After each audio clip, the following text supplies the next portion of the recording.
Hello जी, अस्सलाम वालेकुम। तो आज आपको भाई दोबारा आपके सामने एक नई वीडियो में हाजिर है।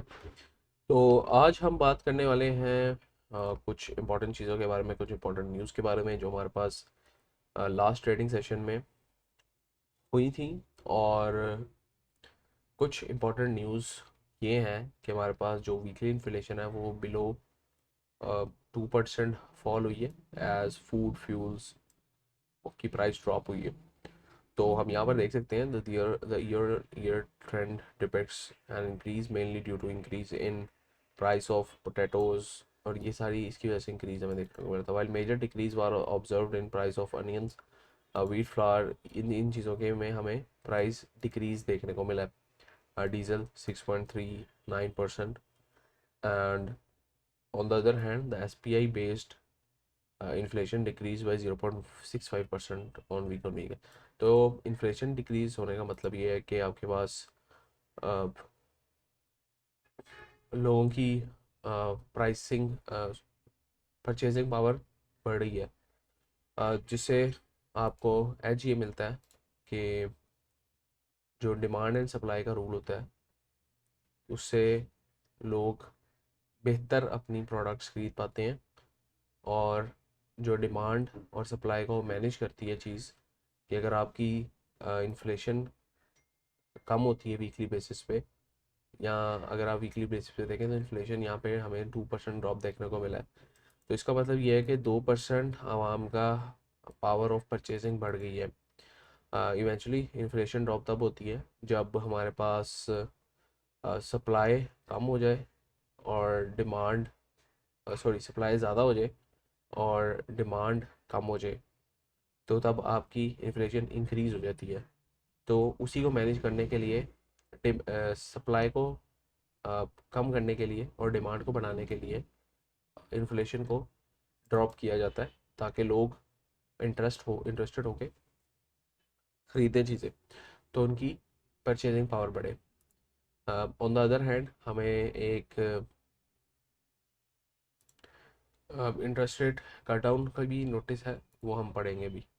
अच्छा, PSX close week week on high as KC 100 again gains over 600 points.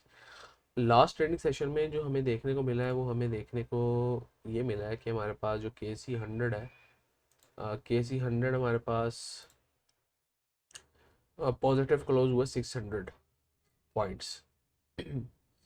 तो इसका हरगिज़ मतलब नहीं है कि ये एक बुलिश इंडिकेशन है कि मार्केट दोबारा ऊपर जाने वाली है।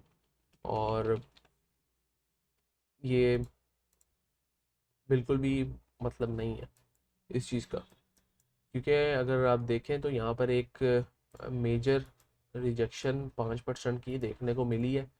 और मार्केट अभी यहाँ पर जो है सस्टेन करने की ट्राई कर रही है, लेकिन यहाँ पर कोई कंफर्मेशन नहीं है कि सस्टेन करेगी।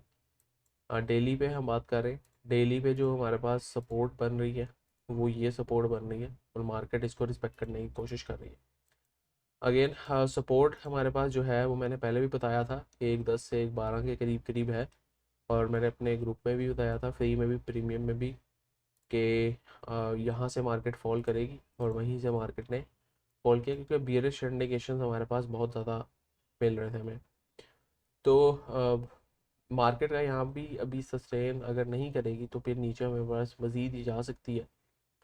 अ, ये एक इम्पोर्टेंट जोन बन सकता है अगर हम आवरली पे देखें। तो आवरली पे भी हमारे पास ये एक अच्छा जोन बना हुआ है। अ, यहाँ पर एक सपोर्ट जोन है जिसके बाद इतना बड़ा पुश आया था। अगर यहाँ पे मार्केट सस्टेन नहीं करती तो फिर मार्केट को मज़ीद नीचे इस रीजन में मिलना चाहिए, तकरीबन 105 से 109 के दरमियान। तो अगर मार्केट यहाँ पर भी सस्टेन नहीं करेगी तो फिर इसी रीजन में मिलेगा। अभी फ़िलहाल हमारे पास जो इंडिकेशन है वो सारे इंडिकेशन बेरिश ही हैं। अगर हम यहाँ पर देखें तो यहाँ पे इंडिकेशन बेरिश ही है। हो सकता है कि आपको मार्केट में थोड़ा सा एक मज़ीद एक दो आवरली पे ग्रीन कैंडल्स देखने को मिले, लेकिन ओवरऑल जो ट्रेंड है वो हमें हमें बेरिश ही मिल रहा है। इवन दिल्ली में भी आपके पास ये पट्टी भी रेड है जिसका मतलब बेयरिश इंडिकेशन है, ये पट्टी भी रेड है जिसका मतलब बेयरिश इंडिकेशन है। अब तो ओवरऑल हमारे पास इंडिकेशन तो बेयरिश है, bearish in the sense corrective, corrective indication कि करेक्शन आ सकती है। और यहाँ से अगर ये कोई 10-15% की भी करेक्शन ले रहे तो इसको कोई इतना मसला नहीं है, क्योंकि हमने ऑलरेडी देखा है कि मार्केट करेक्शन लेती आई है। यहाँ पर भी मार्केट ने 5% की करेक्शन ली, यहाँ पर भी मार्केट ने 5-6% की करेक्शन ली। इवन यहाँ पर भी मार्केट ने जब कंसोलिडेट कर रही थी तो 10-10% की करेक्शन ले रही थी। तो मार्केट से करेक्शन एक्सपेक्ट आपको करनी चाहिए और यही मार्केट को हेल्दी ग्रोथ देती है corrections. Even if all things are positive और करेक्शन आ रही है तो आपको उसमें चीज़ें उठानी चाहिए। ऑल थिंग्स आर पॉजिटिव से मतलब ये है कि आपके पास इंटरेस्ट रेट कम होने चाहिए। तो अगली न्यूज़ के बारे में बात करें तो Engro holdings to issue 722.9 million shares for eligible share holders. The board of directors of Angro Holdings Limited on Friday approval the allotment of, अच्छा एंग्रो का हमारे पास हमें पता है कि एंग्रो का नाम बदल के एंग्रो होल्डिंग्स कर दिया गया है और इसका मर्जर हो गया है दाऊद के साथ। तो उसके बारे में इन्होंने कुछ एंग्रो होल्डिंग जो नया शेयर इंट्रोड्यूस हुआ है उसके बारे में इन्होंने कुछ कहा। The board of directors of Engro holdings limited on Friday approved the allotment of issuance of an aggregate of 722.9 million ordinary shares having a face value of, तो इसकी फेस वैल्यू क्या होगी, 10 रुपये होगी। Each of all the eligible share holders of Engro corporation whose name appear in the register of date January 7 in the manner, जिसका 7 से पहले पहले होगा उनको ये वो इस शेयर इन शेयर्स के लिए एलिजिबल होंगे। तो क्या ये राइट शेयर्स तो नहीं है? अगर हम यहाँ पे देखें तो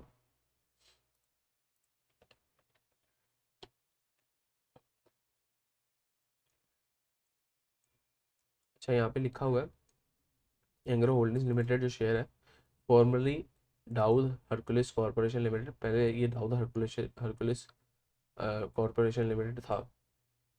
तो यहाँ पर तो कोई नोटिस नहीं है हमारे पास, ये एक है पीडीएफ।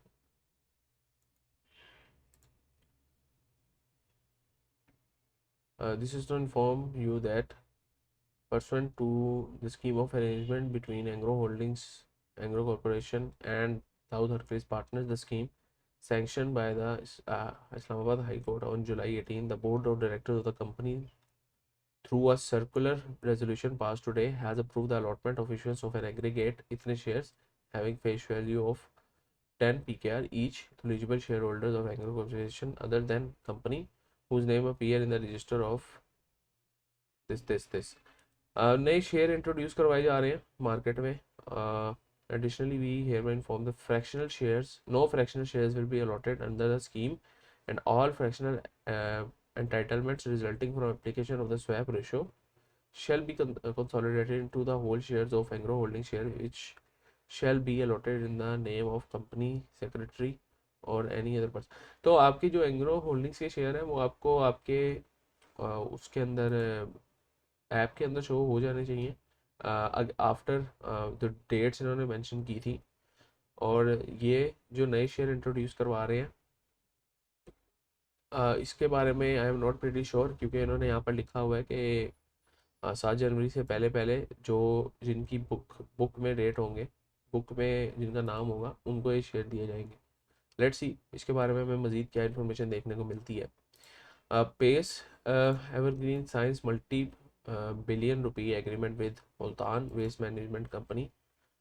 तो ये एक नोटिस टाइप है, इतना कोई इम्पोर्टेंट नहीं है, लेकिन अगर हम इसका इम्पैक्ट देखें पेज पे तो यू कैन सी कि हमारे पास कोई 8-10% हमें 5-6% शायद आई गेस, अगर यहाँ से कैलकुलेट करें तो आपके पास 8-10% का पंप देखने को मिला है। वो इस वजह से भी हो सकता है क्योंकि हमारे पास KC 100 भी पंप कर रहा है। तो ये भी एक हमारे पास आज की जो सबसे इम्पोर्टेंट न्यूज़ है वो हमारे पास है state bank of Pakistan likely to cut interest rate 6 consecutive time this month. इस मंथ में छठी कंसेक्यूटिव टाइम जो स्टेट बैंक है वो likely to cut interest rates है। जब इंटरेस्ट रेट्स कट होंगे, मतलब लोगों को एक्सपेक्टेड है कि इंटरेस्ट रेट्स को कट किया जाएगा स्टेटमेंट की तरफ से, जो इसका फर्दर नोटिस है। जनवरी 2025 को हमने देखा है कि इसकी जो मीटिंग है वो है, और एंटीसिपेट क्या किया जा रहा है कि 100 bps का इंटरेस्ट रेट गिरेगा, जिसका मतलब ये है कि 1% इंटरेस्ट रेट गिरेगा। This would bring the policy rate down to 12। आजकल हमारे पास जो इंटरेस्ट रेट चल रहा है वो 13% चल रहा है। तो ये जो मीटिंग है इसके बाद हमारे पास likely post probably interest rate जो है वो मजीद कम होकर 12% कर दिया जाएगा। This comes as inflation in Pakistan and showing a significant down trend. हमारे पास जो 9 साल है उसमें इतना सिग्निफिकेंट डाउन ट्रेंड हमें देखने को मिल रहा है, with headline inflation projected to ease 3% in January, जो कि जनवरी में हमारे पास 3% देखने को मिली। This follows a year on year inflation 4.1% in December 2024, which was already on 8th month low. So, for context, inflation was a staggering 30% almost during the same period last year. तो लास्ट ईयर यही inflation 30% थी, जो कि आज cut down होकर हमारे पास 13% बन गई है। The sharp decline in inflation is attributed to several key factors including the high base। अच्छा, इन्फ्लेशन का ताल्लुक इकोनॉमिक से कैसे है? इन्फ्लेशन हमारे पास जब भी कम होती है तो ऑब्वियसली जब रेट कट डाउन होते हैं तो लोगों को जो लोन मिलता है वो सस्ता मिलना शुरू हो जाता है।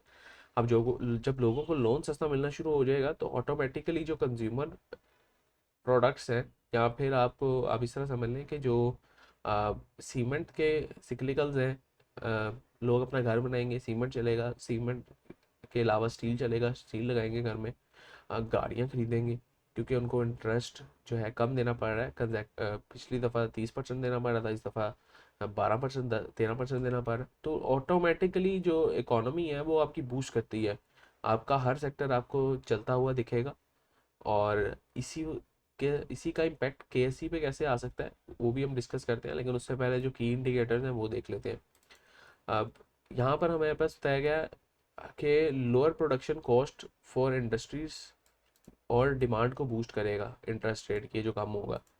तो डिमांड बूस्ट होती है ऑब्वियसली। आप देखें कि गाड़ियों की डिमांड कब बूस्ट होगी? जब इंटरेस्ट रेट कम होगा या ज़्यादा होगा। ऑब्वियसली जब कम होगा तो लोग लोन ज़्यादा लेंगे और उनको सस्ता पड़ रहा होगा वो लोन, तो लोन लेके जो है गाड़ियाँ खरीदेंगे। एंड यही चीज़ हम दूसरी उस पर भी अप्लाई कर सकते हैं। तो ये कुछ पॉइंट्स हैं, ये ज़रूर पढ़ लें, और ये आपके लिए आपको एक अच्छा नॉलेज देंगे। अच्छा, मज़ीद अगर हम देखें तो इसका इम्पैक्ट केएससी पे कैसे आ सकता है? तो अभी हमें चूंकि बेरिश इंडिकेशंस मिल रहे हैं और जनवरी 2025 में अभी टाइम बहुत है, हमारे पास तो जनवरी 2025 में हमारा टाइम बहुत है। तो 25 को तो आई गेस सैटरडे बन रहा है, तो अगली मार्केट मंडे को खुलेगी 27 को। तो उसमें वहाँ तक हम क्या एक्सपेक्ट कर सकते हैं? अब वहाँ तक कुछ एक्सपेक्टेशंस हमारी इस तरह हो सकती हैं कि हमारे पास एक कंसोलिडेशन फेज में केएससी 100 रह सकता है फॉर टाइम बीइंग। एक इस तरह की कोई आपको सिचुएशन देखने को मिल सकती है। एक तो ये है कि आपको इस तरह का कोई कंसोलिडेशन बॉक्स टाइप देखने को मिल सकता है, एंड जब अच्छी न्यूज़ आए तो ये शूट अप भी कर सकता है। लेकिन हमें जो इम्पोर्टेंट चीज़ देखनी है वो देखनी है कि इसके बाद हमारे पास क्या इम्पैक्ट आना चाहिए। सपोज 100 bps मतलब 1% इंटरेस्ट कट डाउन हो गया, तो उसके बाद हमारा क्या आना चाहिए? अगर हम पास्ट हिस्ट्री में जाके भी देखें तो हमारे पास जितनी दफ़ा भी इंटरेस्ट रेट कट डाउन हुआ है तो हमारे पास मार्केट में एक बूस्ट देखने को मिला है। तो उससे पहले अगर हमारे पास थोड़ी बहुत रिजेक्शन मिल जाए, हमें 10% की रिजेक्शन मिल जाए, तो हमारे जो फेवरेट स्टॉक्स हो जाएंगे वो हमें सस्ते में मिलना शुरू हो जाएंगे, तो हम उसको मज़ीद एक्यूमुलेट कर सकते हैं। तो आपके पास कैश ज़रूर होना चाहिए इस वक्त कि आप इन स्टॉक्स को एक्यूमुलेट कर सकें। अगर हम डीपीएस में जाकर देखें तो आजकल जो हमें जो टॉप एक्टिव स्टॉक्स मिल रहे हैं जिसमें वॉल्यूम्स बहुत तगड़ा लग रहा है, वो हमारे पास अ, इतने हमारे इंटरेस्टिंग स्टॉक्स नहीं है। एयरलिंक है, फिर हमारे पास पीआरएल है, लेकिन जो टॉप एडवांसर्स और टॉप डिक्लाइनर्स है ना, आप उसमें देखेंगे कि आपको कोई भी फंडामेंटली गुड कंपनीज नहीं मिलेगी। हो सकता है एक दो मिले, लेकिन आपको जो भी कंपनी आप देखेंगे वो या तो वो स्टॉक वो होगी पैनी स्टॉक होगा, या तो फिर वो आप उस स्टॉक आपने स्टॉक का ना कभी नाम नहीं सुना होगा, या वो डिफॉल्टर होगी, या फिर इस तरह नॉन कंप्लायंट। तो अब इस चीज़ का क्या मतलब है? इस चीज़ का मतलब ये है, अगर आप मुख्तलिफ अगर आप स्टॉक्स देखें, जाकर आप क्लोवर को देख लें, तो यहाँ पर क्या हुआ है, यहाँ पर क्लोवर में भी हमारे पास 17% का करेक्शन देखने को मिला है। हमारे पास PAEL में भी हमारे पास करेक्शन देखने को मिला है, हमारे पास एवेंसियन में भी करेक्शन देखने को मिला है, हमारे पास हम नेटवर्क में भी इतना बड़ा करेक्शन देखने को मिला है। लेकिन अगर उसके कंपैरिजन में हम अगर FFC को कंपेयर करें, तो यहाँ पर हमें क्या है, FFC एक पेनेंट पैटर्न में जाता दिख रहा है, कोई ज़्यादा गिरावट नहीं हमें देखने को मिली। ये जो गिरावट देखने को मिली है, नेचुरल गिरावट देखने को मिली है, जब KSE 100 भी हमारे KSE 100 हमारे पास बूस्ट कर रहा था। तो यहाँ पर अगर हम देखें कि KSE 100 जब फॉल कर रहा है, तो हमारे पास सिंपल ये ऊपर नीचे विक्स लगा रहा है, लेकिन हमारे कोई एक प्रॉपर गिरावट देखने को नहीं मिली। तो हो सकता है कि आपके जो स्टॉक्स हैं, जो अच्छे स्टॉक्स हैं, वो इसी तरह एक रेंज बाउंड कंडीशन में फिरते रहें। और इसी तरह अगर हम मज़ीद कोई स्टॉक देख लें जो आजकल अच्छा है, हमारे पास पोल है, तो अ, यहाँ पर आप देखें कि KSE दो तीन चार दिन से गिरा है, तो ये सिर्फ 2-3% गिरा है। तो इस तरह के स्टॉक्स आपको क्या करेंगे, इस तरह के स्टॉक्स आपको ज़्यादा गिरते नहीं दिखेंगे। इसी तरह अगर आप क्रिप्टो में भी देखें, तो क्रिप्टो में अगर बिटकॉइन 2-3% गिरता है, तो उसके कोरस्पॉन्डिंग जो उसके ऑल्ट कॉइन्स होते हैं, तो वो आपके 10-10 20-20% गिरते हैं। तो अगर इसी तरह आप इसी को बिटकॉइन ये अच्छे बिटकॉइन वाले पर्सपेक्टिव से देखें, तो ये 2-3% गिरते हैं, लेकिन दूसरे जो स्टॉक्स होते हैं वो ज़्यादा गिर जाते हैं। तो ये एक तो ये पर्सपेक्टिव है मेरा कि अगर तो इन्होंने पेनी स्टॉक्स ने क्रैश करना है, तो इसके बाद अ, या तो जो हमारे पास अच्छे नैरेटिव वाले स्टॉक्स हैं, सॉरी अच्छे नैरेटिव, मैं क्रिप्टो में चला गया हूँ, अच्छे फंडामेंटली गुड स्टॉक्स हैं, वो आपको या तो एक रेंज बाउंड कंडीशन में देखने को मिलेंगे, या तो आपको थोड़ा सा वो यहाँ पर डाउन ट्रेंड में कोई 10-10 20-20% डाउन देखने को मिलेंगे कंसोलिडेशन में। तो इसका एक और पॉइंट ऑफ व्यू ये भी हो सकता है कि जो लोग यहाँ पर ये डिक्लाइनर्स में देखें कि जो रिटेल्स इन स्टॉक्स में घुसे हुए थे, वो ऑब्वियसली पैनिक करके निकलेंगे, और जब वो पैनिक करके निकलेंगे तो कहाँ उनका पैसा जाएगा, तो उनका पैसा जाएगा इधर FFC वगैरह या स्टेबल स्टॉक्स में। तो जब इनका यहाँ पे पैसा जाएगा, तो ऑब्वियसली जब स्मार्ट मनी है वो उनको यहाँ पर भी मैनिपुलेट करेगी। तो ये चीज़ हमें देखनी है। हमें कोई अभी ट्रेड्स हम अगर उससे वो रेस करें ट्रेड लेने से, तो वो हमारे लिए बेहतर होगा, क्योंकि मैनिपुलेशन कहीं भी हो सकती है। तो ये चीज़ हमने देखनी है। प्लस अगर हम मज़ीद कुछ स्क्रिप्ट्स के बारे में देखें, अगर यहाँ पोल को ही देख लें, पोल हमें पता है कि हमारे पास ये एक जो गैप क्रिएट हुआ था, ये उसको फिल आउट करने आया था, और उसके बाद हमारे पास थोड़ा सा मेरे पास रिजेक्शन यहाँ से लेने लेता दिख रहा है, जो कि नॉर्मल है। गैप्स हमारे पास सपोर्ट का काम करते हैं, अगर नीचे मिले, अगर ऊपर मिले तो रेजिस्टेंस का काम करते हैं। लेकिन इसमें कोई भी इतना हमें घबराने की ज़रूरत नहीं है, क्योंकि हमारे पास स्टिल हमारे पास अपसाइड में बॉल के पास जो है, अगर आप यहाँ पे देखें तो अपसाइड पे इसके वॉल्यूम्स अच्छे हैं। मतलब एक्यूमुलेशन टाइप, इसमें अगर आप कंसिडर करें इस चीज़ को, तो एक्यूमुलेशन हमें देखने को मिली है। सिंपली डाउन ट्रेंड में इतने अच्छे वॉल्यूम्स नहीं है।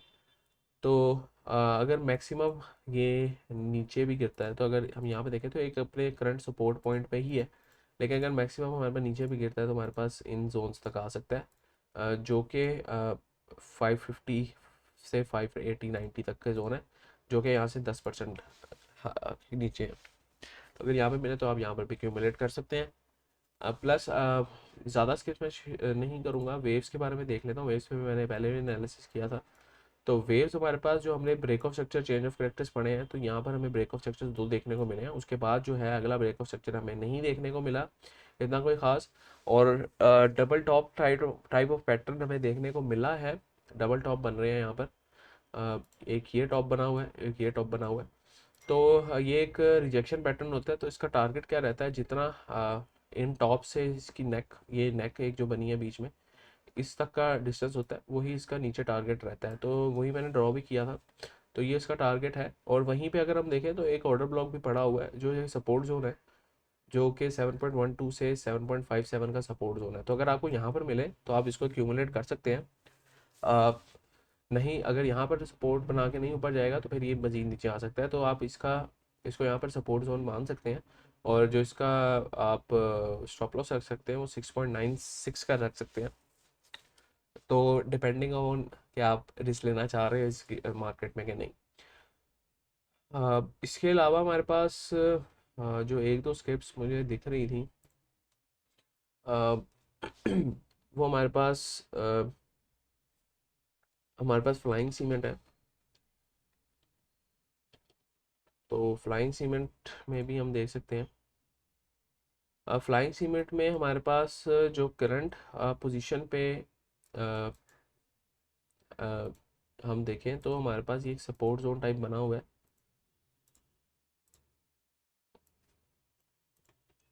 ये एक सपोर्ट जोन है हमारे पास। तो ये एक अहम सपोर्ट जोन है जिससे हमें बाउंस लेता दिख भी रहा है। इवन दो 2 दिन मार्केट नेगेटिव थी, लेकिन फिर भी फ्लाइंग सीमेंट बाउंस लेता दिख रहा है। क्योंकि एक मेजर सपोर्ट जोन पे है। अगर ये इस सपोर्ट को रेजिस्ट करता है और नीचे गिरता है तो ये कहाँ तक जा सकता है, ये हमारे पास इस ऑर्डर फ्लो तक जा सकता है। ये सेलिंग पॉइंट पे जा सकता है, जो कि 15 से 18.5 तक का सेलिंग पॉइंट है। तो यहाँ पर एक अच्छी एक्यूमुलेशन आप कर सकते हैं। और अगेन जो टारगेट्स रहेंगे वो आपके वो इस हाई तक के भी रह सकते हैं, जो 100% टारगेट्स बनते हैं। तो अगर इसी प्राइस लिमिट को आप देख लें तो ये 30% तक गिर चुके हैं। और KC 100 अभी सिर्फ 5% गिरा है। तो ये इस सिनेरियो में मैं आपको कह रहा था कि ये जब KC 100 या बड़े अच्छे स्टॉक्स गिरते हैं तो ये जो नीचे वाले स्टॉक्स होते हैं जिनमें इतना वो नहीं होता, फंडामेंटली गुड नहीं होते, या फिर आपको फ्लाइंग सीमेंट खैर फंडामेंटली भी गुड है, तो आपको ये ज़्यादा गिरने को मिलते हैं, मतलब जिनकी कैपिटल प्राइस कम होती है। तो ये चीज़ें हैं। तो मज़ीद स्क्रिप्ट्स मैं डिस्कस नहीं करूँगा क्योंकि वीडियो लंबी हो रही है। तो नेक्स्ट वीडियो में इंशाल्लाह मैं मज़ीद से स्क्रिप्ट्स लेके आऊँगा। तो उम्मीद करता हूँ ये छोटी सी तो खैर नहीं है, ये आपको वीडियो पसंद आई होगी। और इस तरह की इंफॉर्मेटिव वीडियोस के लिए आप व्हाट्सएप भी ज्वाइन करें। मैं आपसे स्क्रिप्ट भी पूछता हूँ। और अगर आपने व्हाट्सएप नहीं ज्वाइन, अगर प्रीमियम जो नहीं ज्वाइन किया तो आपको डिस्क्रिप्शन में ग्रुप मैनेजर का नंबर मिल जाएगा, आप उनसे इंफॉर्मेशन लेके प्रीमियम भी ज्वाइन कर सकते हैं। नेक्स्ट टाइम के लिए भाई को इजाज़त दीजिए। उम्मीद करता हूँ ये सेशन आपके लिए अच्छा रहा होगा। अल्लाह हाफिज़।